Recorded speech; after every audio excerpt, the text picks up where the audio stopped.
Meta AI is the personal AI that's tailored to you, now with its very own app.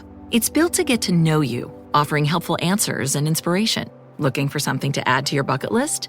Meta AI goes beyond traveling the world. It remembers you're a basketball fanatic and suggests you attend one of the playoff games. Just start typing or speaking to get the answers you need, wherever and whenever, because Meta AI is your personal AI. Download the Meta AI app, now available on the Apple App Store and Google Play. This episode of Manage Smarter is brought to you by SalesFuel Sales Manager Training. Based on the Sales Manager's Guide to Greatness, it's a 36-lesson on-demand program to upskill your sales manager so they can execute your vision and drive consistent revenue growth. Watch a free lesson and find out more at salesfuel.com/SMT. Welcome to the Manage Smarter podcast with hosts C. Lee Smith and Audrey Strong. We're glad you're here for discussions on new ways to manage smarter, hire, develop, and retain talent, improve results, and propel team performance to new heights. This is the Manage Smarter podcast. Hey, Lee, did you ever wonder why your message isn't resonating? Maybe it's the way you deliver it, the way you talk. No, that's not me. I'm the guy. And look, a lot of you sales managers are this way too. Let's get real about this, okay? Uh-oh. It's like, I know that a lot of you just want to get shit done. You're very direct, and sometimes, though, that can lead you to be very blunt. And you don't say things with the proper level of warmth and support, or you're yelling, or and so what's happening there is how you say it gets in the way of actually what you're saying. And actually, to be credible on sales calls, how you say things, whether they be in writing or verbally, is super important then to being credible as a salesperson, even more important as a sales manager. I can't wait to talk to this week's guest. I know. Tracy Goodwin, welcome to Manage Smarter. How are you, Tracy? Oh, I'm great. Thank you so much for having me. I'm super excited to talk to y'all. Well, we are super excited to talk to y'all. Also, you're in Austin. I'm in Dallas. Hence all so the you're the outlier. No way. Oh, my goodness. And everyone, if you are joining Manage Smarter for the first time, let me introduce myself. I'm Audrey Strong. I'm Vice President of Communications here at SalesFuel, our company. I'm C. Lee Smith, the President and CEO of SalesFuel, and this is our 4th year of doing the Manage Smarter podcast, and we're on video on the Sales Experts channel as well as all the usual podcasting outlets that we've been on for the last 4 years, so this is a real treat for all of us. Stepping it up a notch, and very lucky to have Tracy with us today. Okay, Tracy, over 30 years, has coached hundreds of people around the globe, including CEOs, Hollywood actors. Can you name names? Can we...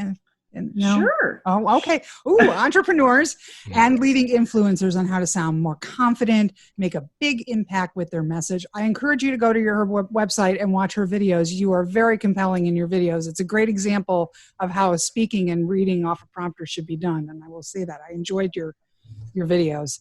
Her company is called, I love this, Captivate the Room. Terrific company name, and so we want to welcome you. And I guess the psychology of voice is sort of the hook you hang everything on. Would you like to explain what that is? Let's start. Sure. That is the methodology that I have created over these last 30 years that's a little bit different than typical voice coaching, because what my research shows me is that literally before we're 5 years old, one phrase goes into our subconscious, and our subconscious is actually what puts our voice in. So over time, you've got bosses, you've got relationships, you've got teachers, professors. Little by little, the words that are spoken and how they're spoken can affect how we're ultimately using our voice. So you get people that maybe they're not using a lot of inflection, or maybe their sound is stuck, or maybe they're not even using their voice.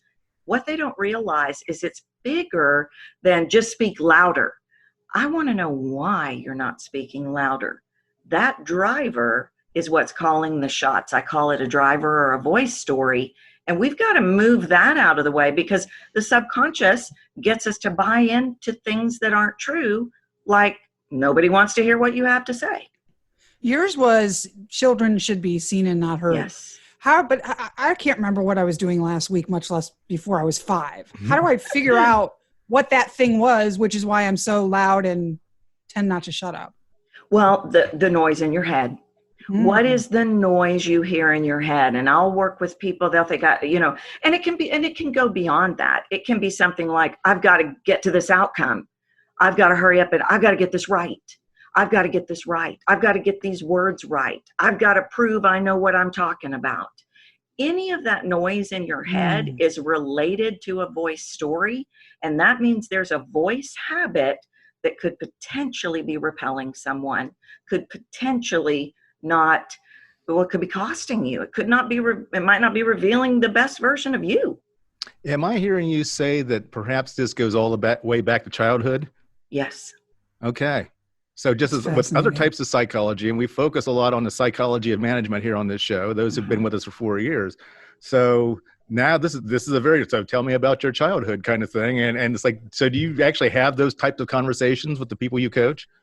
I do to a degree, but the cool thing is we don't have to really do a deep dive on it. Okay. I will hear what I hear in a voice. Let me give you an example. Somebody's really loud and fast, and everything is really loud and fast, and I feel like they're talking at me, and I might say, "Did you ever feel like nobody was hearing you?" And they'll say, "Yeah, how did you know that?" Yes. Right? And there's their story, and there's their habit. I still feel that way. When I media train people, I always would tell them I would make them play back immediately and watch what painful. Did you think that you said in your messages? And then how do you think that you said it? And those two things never match. What they think they said and did, if they had a verbal tick or a verbal crutch or something. I didn't do that. Click. So do you start with people, how do you tell them to watch themselves to really hear how loud they are or monotone they are and all the things that you talk about, tone? I use that as an instrument, but what I hear you saying is you're talking about what I call perception reception. And the subconscious number one goal is to keep us safe. The voice is the orchestra of the heart. So that's why the subconscious is so holding on so tight to what we do with our voice. So yes, that can be an instrument, but oftentimes when we talk about what is that driver, okay, is that true? I literally ask the question, is that true? And we rewrite the habit. And it can be things like people off in the future. Are you off in the future? Yeah. What are you thinking about? Well, I got to get these. I'm worried about what they're thinking. Well, get back to the now. And literally little steps like that can shift what's in the voice, because people don't always, exactly like what you're saying, Audrey, they think they're doing one thing. That's not what's being received.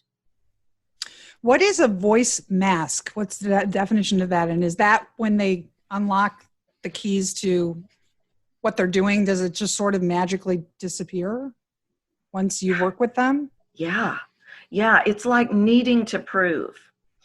Or people pleasing. People pleasing is a great one, right? And there's lots of different kinds of masks. People can use words as masks.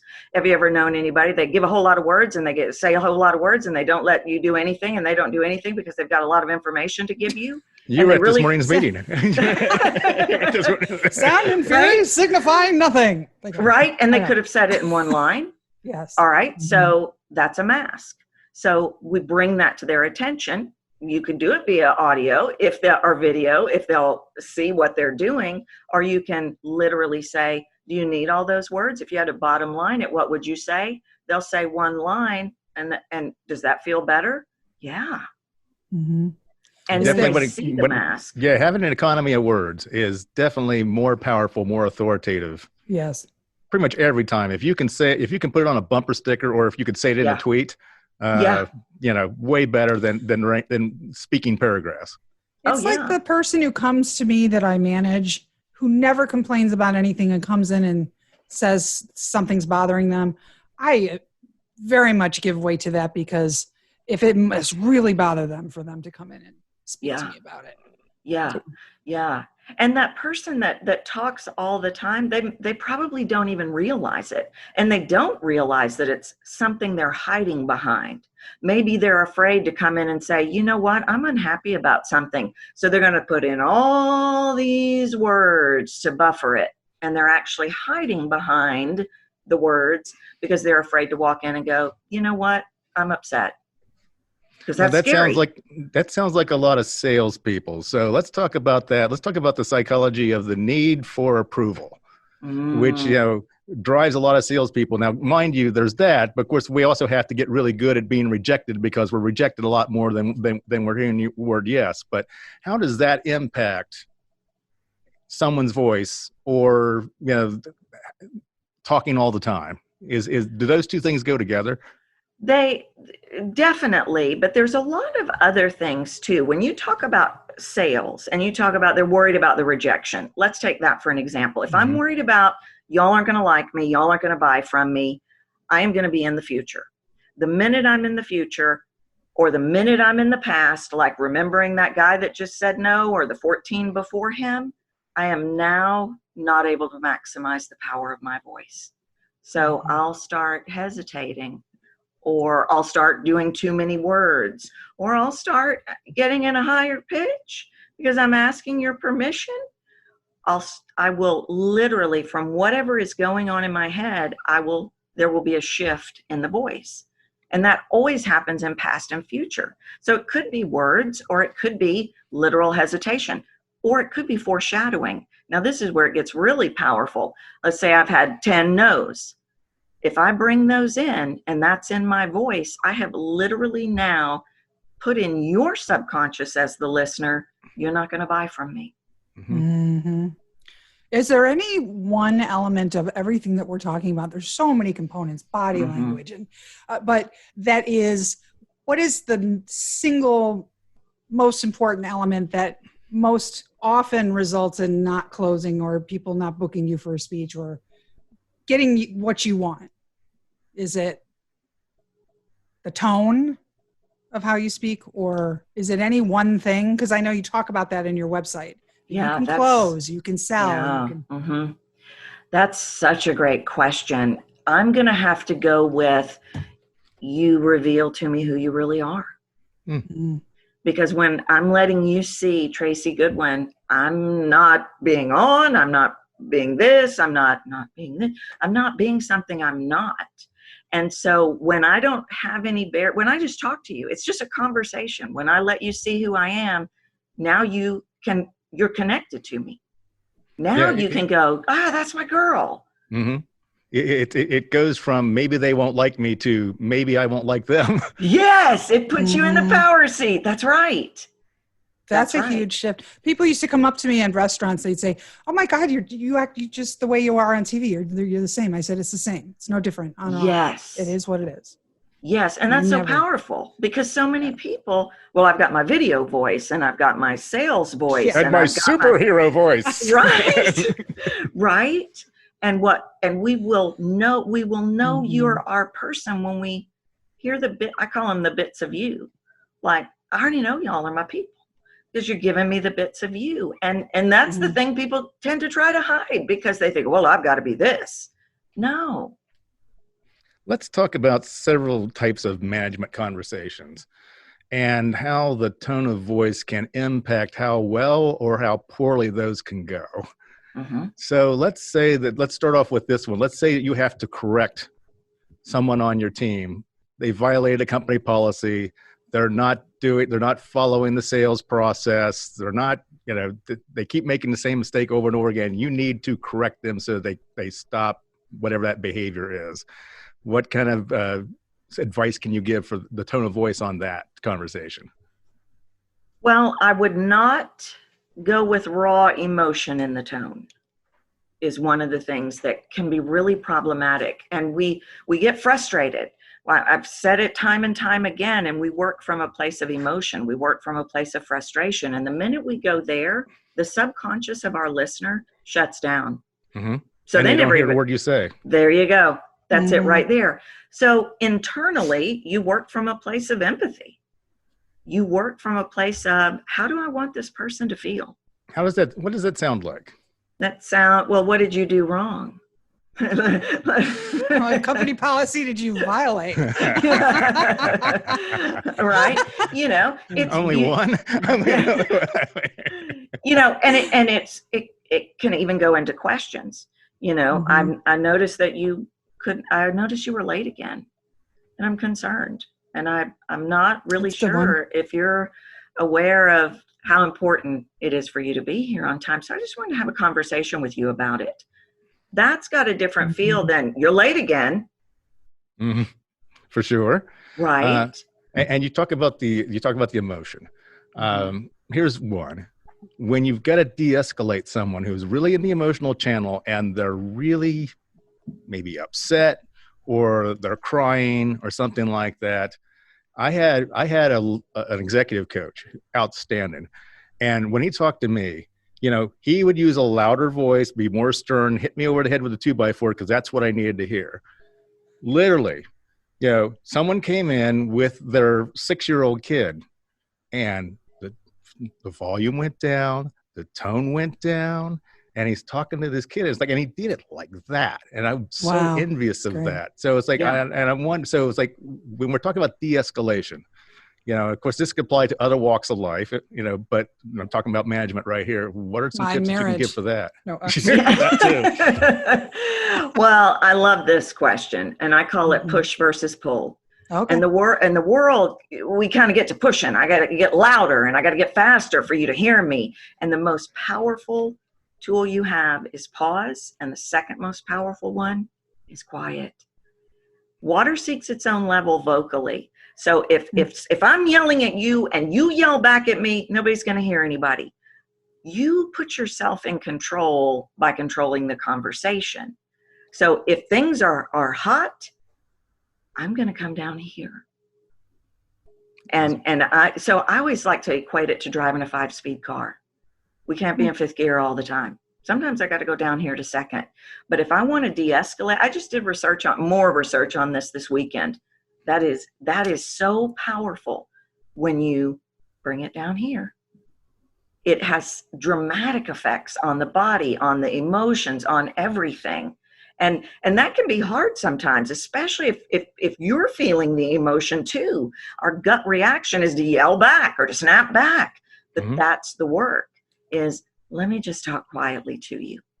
When they go high, volume, you go low. There it is. Yeah. There it is. I want to ask you about the 5 elements of vocal variety. But before I do that, and I don't want to paint with a broad brush, let me just put a little disclaimer on this, but I have noticed something being, a voice student and not an actor like you, but on television all those years, in younger professional women. And if you watch an episode of The Bachelor, this is a vocal fry and everything is a question. And if I'm in a job interview, I'm hearing a lot of this, like they cannot speak in a sentence with a down note. And are you seeing that more in young people? And if we have younger listeners or viewers, I would like to make them aware that don't do that. Try to stop yourself from doing that. It's critical that you stop doing that, right? Because I'm gonna say, why are you asking my permission? Right? If I'm gonna hire you or bring you on board and you're doing that, why are you asking my permission? It's all going down subconsciously and consciously. I get asked that question a lot, and I don't have exact data on am I seeing it more. What I would say is, yes, I'm seeing it more. And the reason is because literally, and this goes back to psychology of the voice. I've asked younger women, why do you do that? Or they'll tell me, I didn't always talk this way. Well, why'd you start? Oh, because the prettiest girl in high school talked that way. So it literally, the subconscious said, hey, don't you want to be the pretty girl? Then talk like this. You're 58. You can't be the prettiest girl in high school. Well, who does talk like that? I hate to say it, but if you watch Keeping Up with the Kardashians, all those girls, they end every sentence with an up note, and it's like, God, you can't be in business and be like, you can't.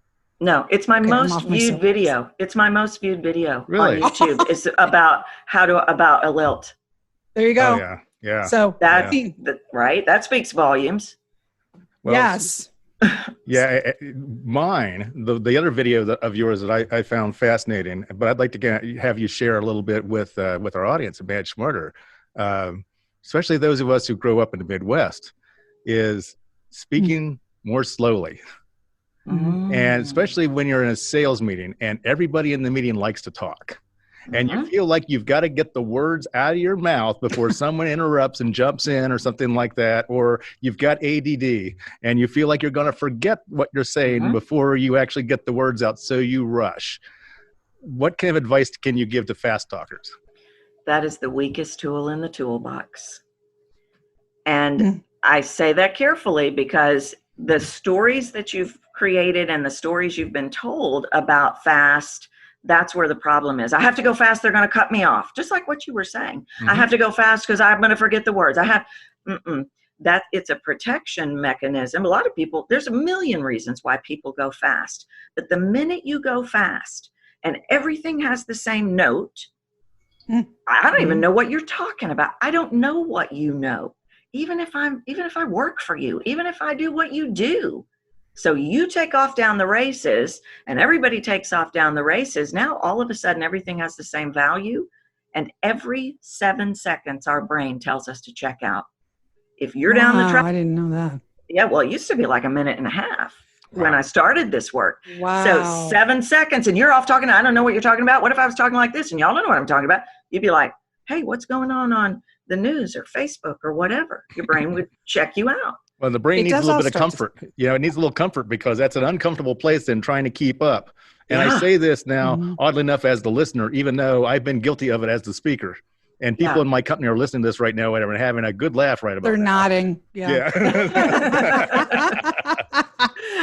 But I know, I used to say because I was, used to talk back when I was little kid. So tone has always been something that I've worked on. And that's one of the 5 elements of vocal variety, right? Do you want to go over the 5 for us? Well, the 5 elements of vocal variety are, I equate them to the 5 senses. We have 5 senses.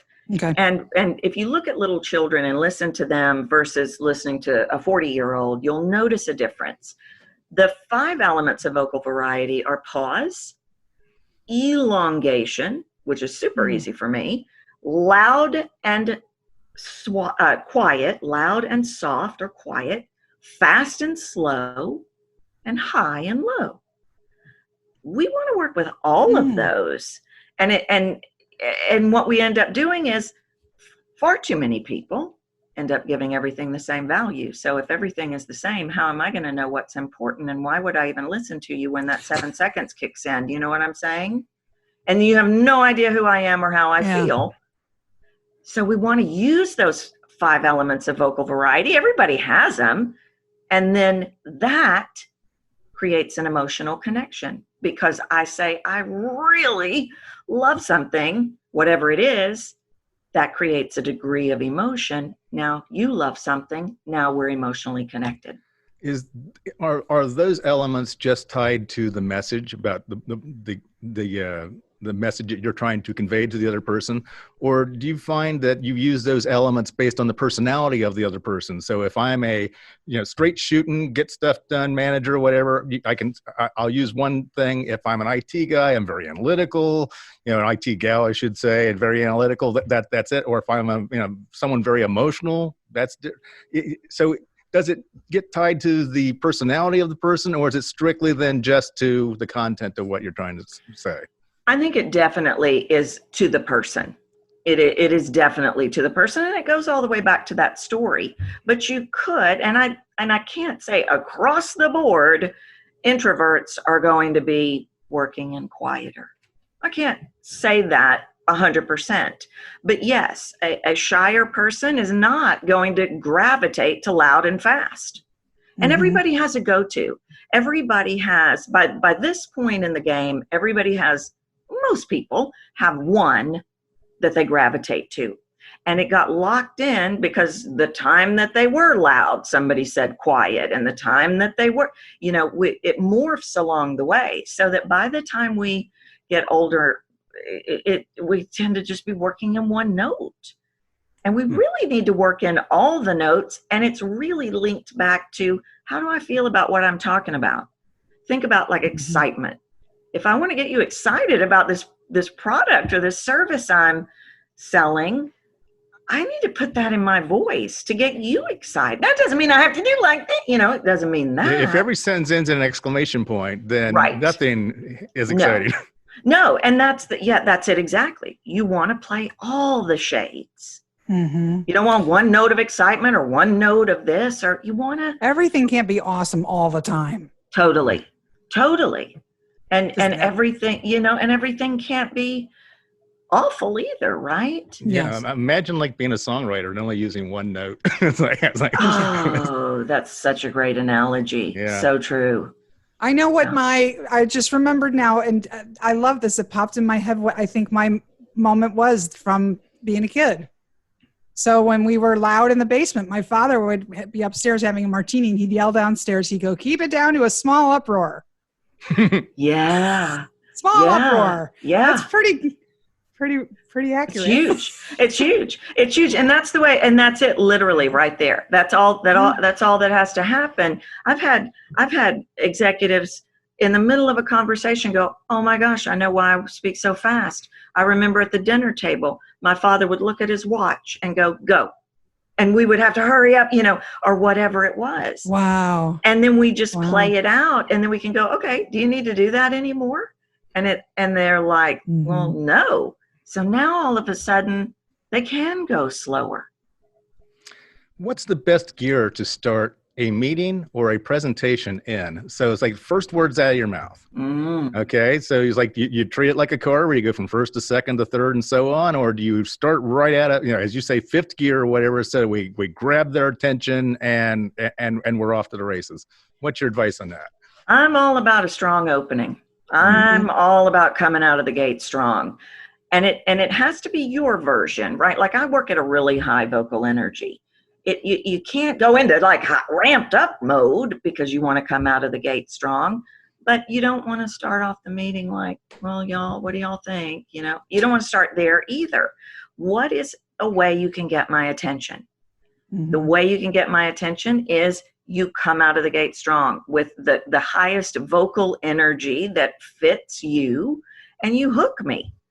And maybe that hook is, "Okay, everybody listen up," but probably not. Maybe that hook is, "I've got some big stuff today. Get ready. Buckle up." Yeah. Because I've had 7 espressos and you haven't. Right? And if that's you, that's what I want. We hide ourselves. And that's that. We think we're supposed to. I've got to be professional, and I've got to be. The pendulum doesn't go all the way from here to here. There's an in between. Well, if we combine this with what our meetings expert said in another season of the show, she said, take away their cell phones, then do the meeting. You take away the cell phones and do a strong Tracy open, and you're off to the races. In fine form, I would say. Yeah. And, I like to teach my people, I call it tentacles out versus tentacles in. And this gets really tricky because I'm not saying don't read the room, but I'm saying don't let the room decide who you get to be. Bring those tentacles in and stand in confidence and come out of the gate strong. I believe it's my responsibility to captivate you.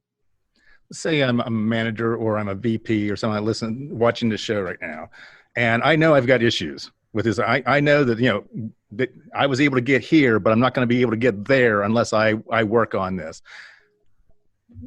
How long does it take for someone to start seeing results and working with a voice coach like you? A week. Wow. Yeah, I don't work with anybody longer than 8 weeks. And it's because it's so laser focused. It's not a step 1, 2, 3. It's, I hear a sound and I say, "What are you trying to prove?" Or, "Okay, why are you trying to keep everybody happy?" Or something like that. And we literally go to work. We immediately rewrite the story. We immediately, "Okay, try this." And we put in a new technique, which may end up being slow down, speed up, or it could be a lot of different things. But it's really fast, and it sticks because it's actually, we get rid of that story that says you've got to be loud, or you've got to be fast, or you've got to be quiet, or whatever that story is. Well, if people want to reach out to you, Tracy, it's captivatetheroom.com. Your Twitter is Tracy A. Goodwin. What's your middle name? Ann. It's not Audrey. Oh, it's Ann, not Audrey. No. Ann's better. Ann. Trust me. Trust me. Facebook, Captivate the Room. And you have a podcast called you are on the Mind Your Business podcast. There's an episode that you were on with that. Yes. And then your website and your resources and your YouTube is fantastic. Oh, good. Thank you. This has been so fun. And Lee said we were worried we would be irritating you with our vocal performances. So hopefully we didn't. Oh my gosh, you guys is she analyzing everything we say right now? These two are horrible. Oh my gosh, y'all are great. This has been so much fun. Thank you for having me. Thanks for listening. If you enjoyed the show, please rate and recommend on iTunes, Overcast, or wherever you get your podcasts. You can also get more great information at salesfuel.com.